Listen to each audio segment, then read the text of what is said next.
बच्चों experimental skill series के इस वीडियो में हम लोग डिस्कस करेंगे मीटर ब्रिज एक्सपेरिमेंट को। मीटर ब्रिज एक्सपेरिमेंट बेसिकली एक अननोन वैल्यू रेजिस्टेंस की वैल्यू फाइंड आउट करने में यूज होता है with help of known value resistance. अब जरा सोचिए, रेजिस्टेंस होता तो वायर ही है। अगर इस अननोन वैल्यू रेजिस्टेंस वाले वायर का हमें लेंथ पता हो और एरिया क्रॉस सेक्शन पता हो, तो इस डेटा का यूज करते हुए हम इसकी रेजिस्टिविटी भी फाइंड आउट कर सकते हैं। तो पहले हम एक्सपेरिमेंटल सेटअप के बारे में जानकारी जुटाएंगे और फिर देखेंगे कि इसका इस्तेमाल आप कैसे अननोन वैल्यू रेजिस्टेंस और रेजिस्टिविटी को फाइंड आउट करने के लिए कर सकते हैं। तो चलिए देखते हैं। हमारे पास एक सेटअप है जिसमें क्या क्या यूज किया गया है, देखते हैं। एक हमारा ड्राइवर सेल है, ई हमारा क्या है याद रखिएगा, ई हमारा ड्राइवर सेल है, ड्राइवर सेल। एक नोन रेजिस्टेंस है हमारा, एक अननोन वैल्यू रेजिस्टेंस है हमारा। यहाँ पर एक गैल्वेनोमीटर लिया गया है जो डिफ्लेक्शन फाइंड आउट करता है।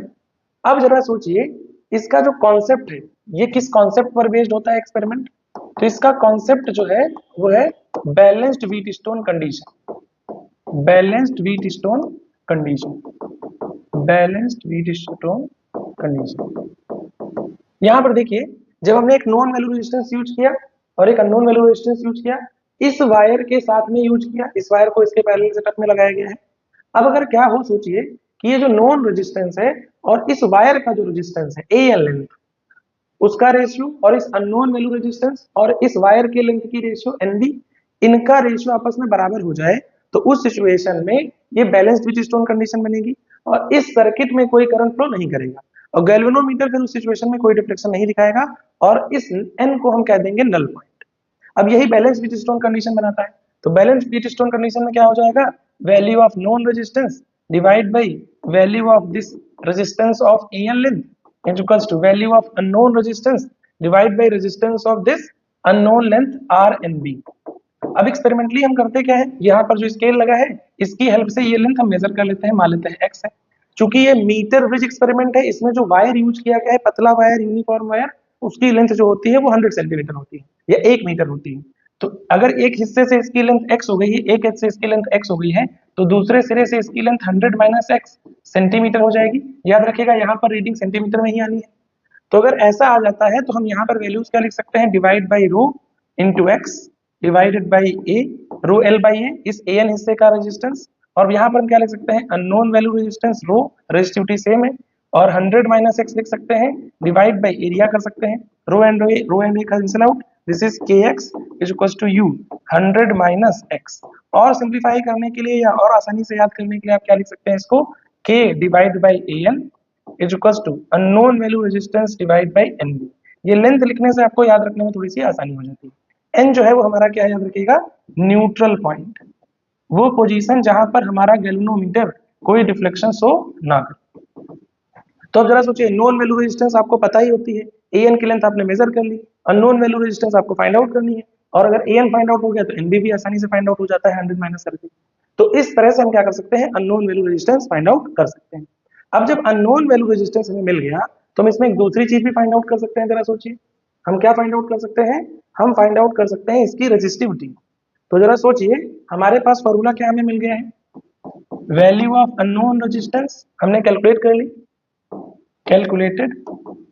अगर if L and A R given, area given हो, रेडियस और उसका दिया गया हो, वायर का क्रॉस सेक्शनल रेडियस दिया हो, तो अब क्या लिखेंगे, ये अननोन वैल्यू रेजिस्टेंस जो आपने निकाला था रो एल बाई ए। तो जरा देखिए, रो की वैल्यू क्या लिख सकते हैं, resistance of that unknown term into A divide by L.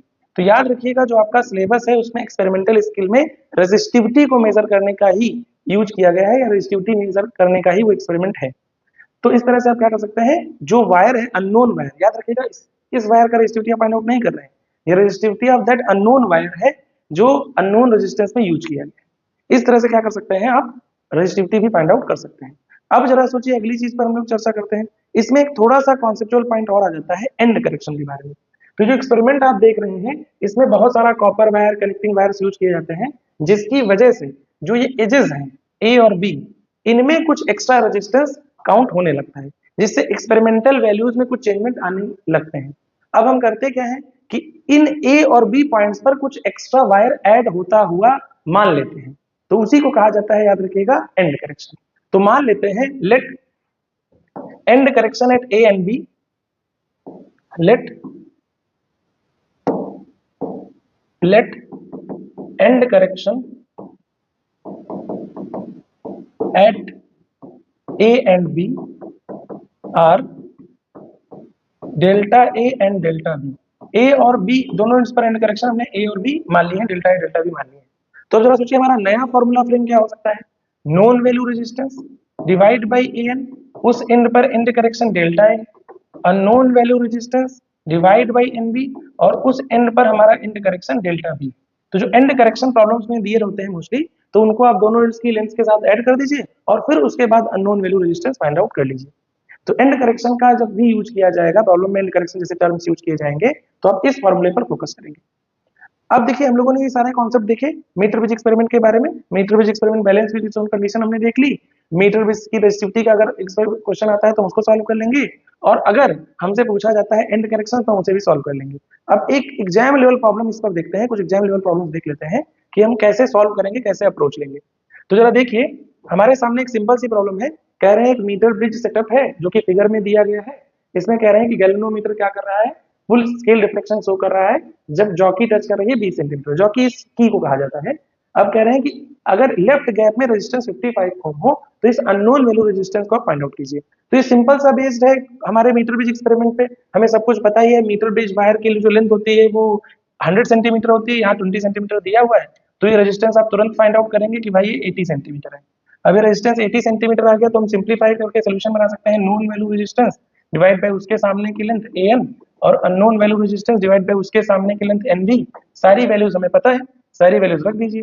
55 A N हो गया 20, unknown value resistance N B हो गया 80, सिंप्लीफाई किया गया और आंसर आ गया यू की वैल्यू 5 220 ओम। यू की वैल्यू आती है 220 ओम। तो इस तरह से अननोन वैल्यू रेजिस्टेंस हमने फाइंड आउट कर लिया, ऑप्शन ए करेक्ट हो गया। तो एक सिंपल टाइप की प्रॉब्लम है जिसमें हम डायरेक्टली कॉन्सेप्ट यूज कर सकते हैं फिगर बना के। तो इस सेकंड प्रॉब्लम को हम लोग देखते हैं।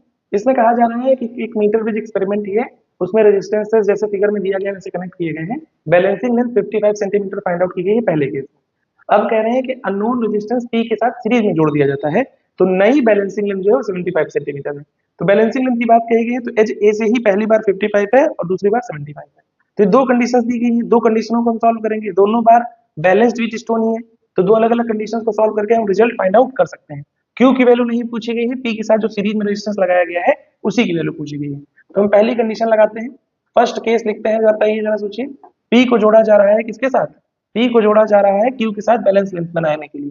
तो हम लिखेंगे 3, पहली बार बैलेंसिंग लेंथ 55 है, क्यू क्यू की तरफ 100 माइनस 55 दैट इज 45 हो जाएगी।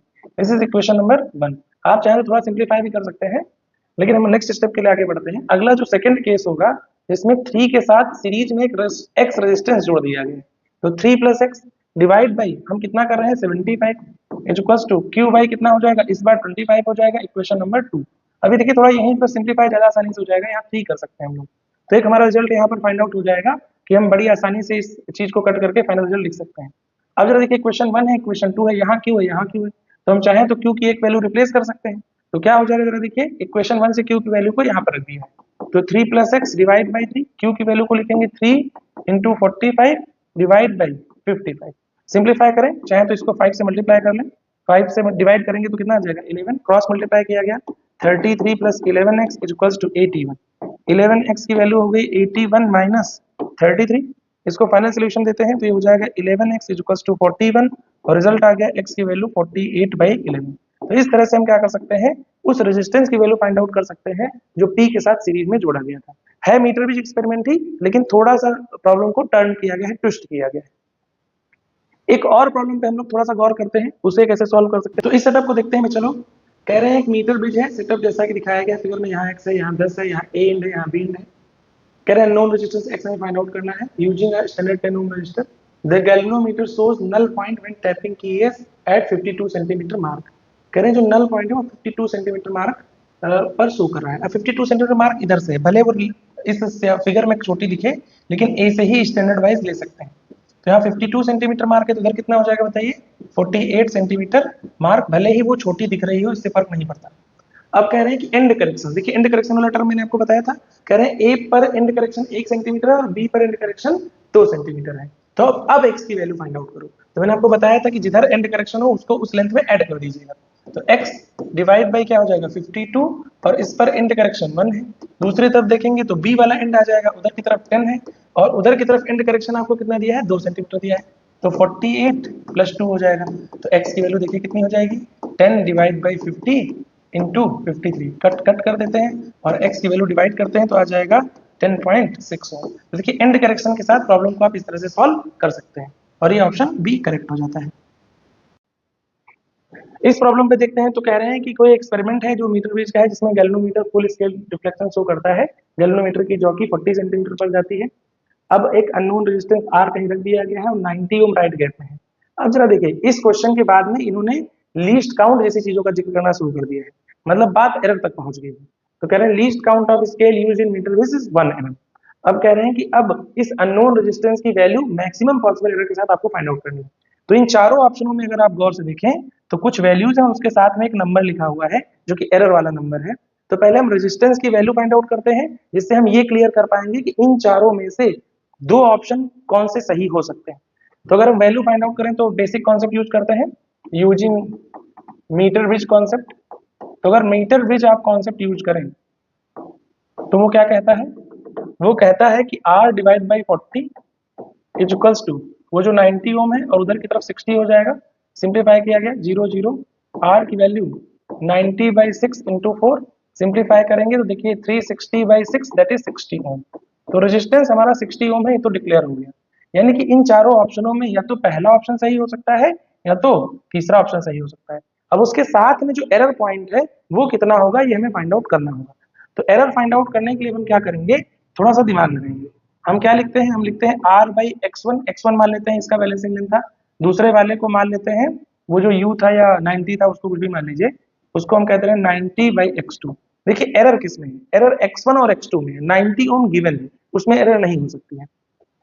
तो अब एरर के लिए अगर हमें देखना चाहें तो हम क्या लिखते हैं, एरर कौन कंट्रीब्यूट करेगा, delta R by R is equals to delta x1 by x। अगर देखा जाए तो R की वैल्यू हम लिख सकते हैं 90 into x1 divide by x2, यही दोनों चीजें मेजर की गई हैं। और फिर लिख सकते हैं plus delta in x2 by x2, क्योंकि एरर जब होगा तो ऊपर चला जाएगा, पॉसिबल एरर उसमें पॉजिटिव ही ली जाएगी। अब डेल्टा R की वैल्यू हमें नहीं पता है, R तुमने 60 ओम निकाला है, वही डेल्टा R हमें पता ही करना है। डेल्टा x कितना है बताइए, 1 mm का स्केल मेजरमेंट है यानी कि 0.1 सेंटीमीटर। ये कितना है 40, इधर ये कितना है 60, इस 60 को उधर मल्टीप्लाई करें, देखिए डेल्टा R की वैल्यू हो गई 0.1 by 40 into 60 plus 0.1 by 60 into 60। इस 60 का फायदा यहाँ पर हो जाएगा, डिसमल डिसमल कट करें ये हो जाएगा 1.5 और डेल्टा R की वैल्यू देखिए 0.15 प्लस 0.1 दैट इज 0.25। तो एरर जो इसमें दिख रही है वो 0.25 की दिख रही है। तो इस तरह से हम रेजिस्टेंस को लिख सकते हैं 60 प्लस माइनस 0.25 ओम और हमारा आंसर कौन सा सही हो जाएगा, हमारा आंसर तीसरा करेक्ट चॉइस बन जाएगा।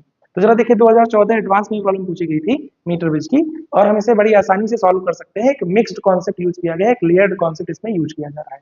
इस वीडियो में हम लोगों ने मीटर ब्रिज से जुड़े हुए कॉन्सेप्ट को देखा और उससे जुड़ी हुई कुछ प्रॉब्लम सॉल्व की। नीट और जेईई एग्जाम में इस तरह की प्रॉब्लम्स काफी देखने को मिलती हैं। नेक्स्ट वीडियो में हम लोग ओम्स लॉ पर डिस्कशन करेंगे, ओम्स लॉ का एक्सपेरिमेंटल वेरिफिकेशन डिस्कस करेंगे, उससे जुड़े हुए ग्राफ्स की प्रॉब्लम को डिस्कस करेंगे। तब तक चैनल को आप सब्सक्राइब कर लें और वीडियो को लाइक करें तथा बाकी बच्चों के साथ भी शेयर करें जिससे वो भी एक्सपेरिमेंटल स्किल सीख सकें। Thank you.